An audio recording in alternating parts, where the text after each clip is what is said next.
hole 6. Again, it says listed at a par 4. Definitely not a par 4 at 289 from the pros, 250 from the amateurs. So definitely a par 3 at 289. Again, maybe slightly uphill, but it is straight ahead, wide open. Recently mowed, so the rough isn't as rough, but I can imagine if this rough gets bigger, this could be a little bit more of a problemsome hole for some.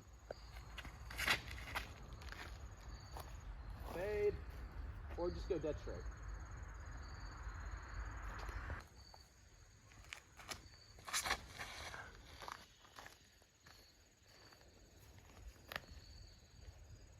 Little short, but not Yeah. bad. Yeah.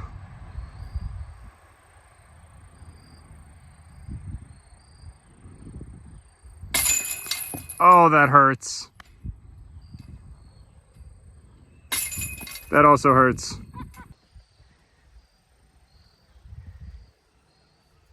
Except I suck at putting right now, apparently. Little wind. Second of the new holes, hole 7, par 3, 325. Again, not to beat a dead horse, but the idea that, yeah, we're going to keep talking about how the pars on some of these are sub 300 foot holes that have par 4s. Doesn't really make sense, but again, come tournament time, hopefully that won't be the case. But par 3, 325, straight ahead through some trees. Again, pretty much open once you get out there. Rough is mowed, which is nice. In the event the rough is a lot higher, again, could be a little bit more of a hairy hole. Should be a fun one. Oh, I turned that one over too much.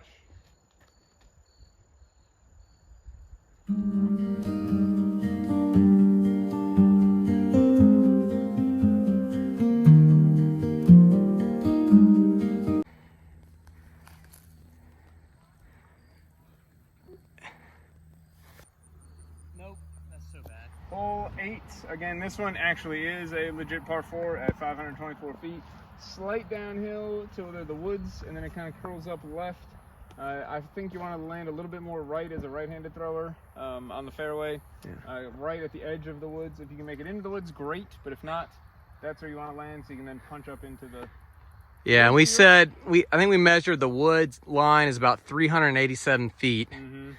And then, yeah, you just got to get in there and get a good upshot for the birdie. Yep.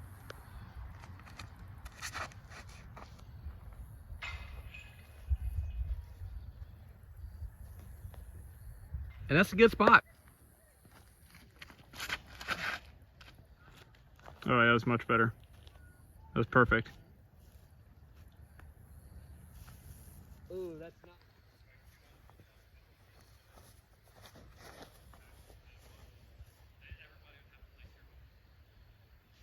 Could have used a little flatter. Is that Toro?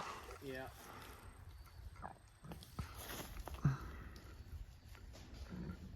Perfect. Yeah, I think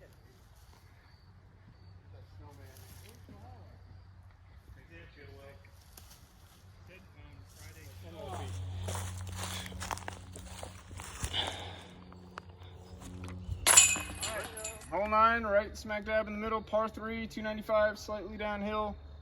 Pretty narrow fairway. You got a lot of trees here. Kind of goes left and gradually rests, so you really do have to kind of time and shape that shot to make sure you don't go too straight or fade too far left, because the thicket on the left gets pretty nasty, and if you go too deep, it gets pretty nasty down there too.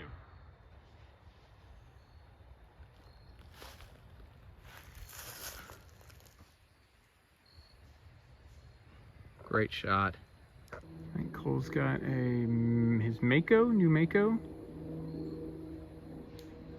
Or is that the P2? That might be the P2. Oh, I'm 2 for 2 on this hole for birdies, right? Yep. 3 for 3. Hey guys, hole 10. This is a par 4. It's a legit par 4. This might be the signature hole here at Hinton. It's listed at 566 feet. It is a big dog leg left into the woods that then goes up gradually up the hill.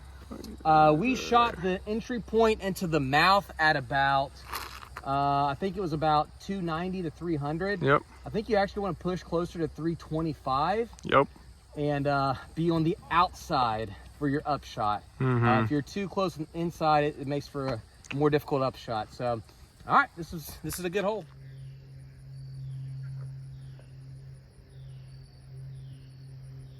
Good shot. Good shot for John. You can see way up there is the basket, way up there.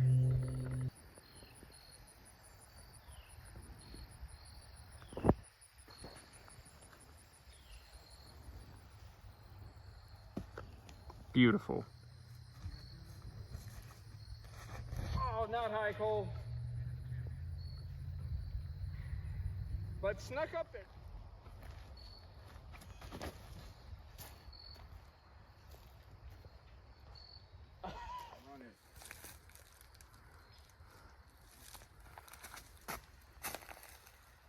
That's a good run. Short, but new style. Cole's throwing the racer, the new form, the much more kind of braced arm, and I might say that was his best throw. Ooh.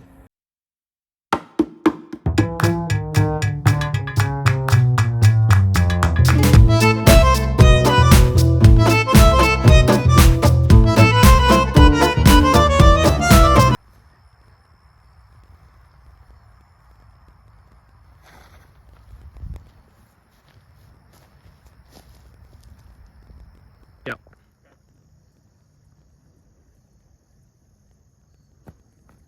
Beautiful. Well, this is par 3, 301 feet from the blue tee pad. It's just a dead straight shot over the hill.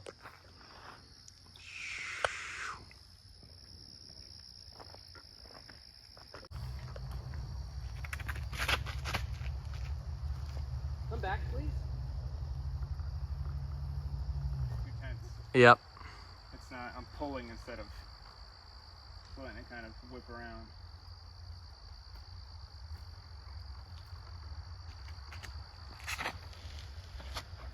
There we go. A little short, but it's good.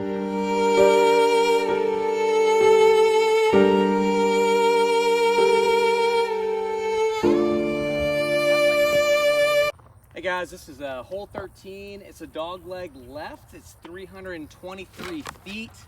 It's a good hole, but you gotta be a little lucky. All right, Cole gearing up for his drive.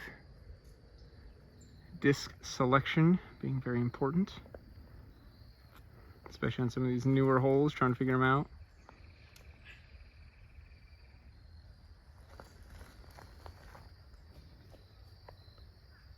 Parked it.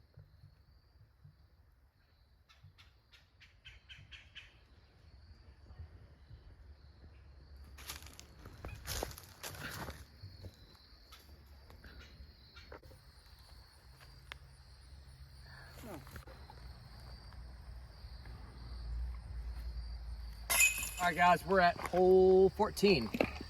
This is not a par 3. This is a par 4. This is 472 feet or so. Is that what it says, John? Yep. Yeah. So it's a dog leg right. It wants you to set up for these two gaps right here. Some of the big arms might be able to go over the top.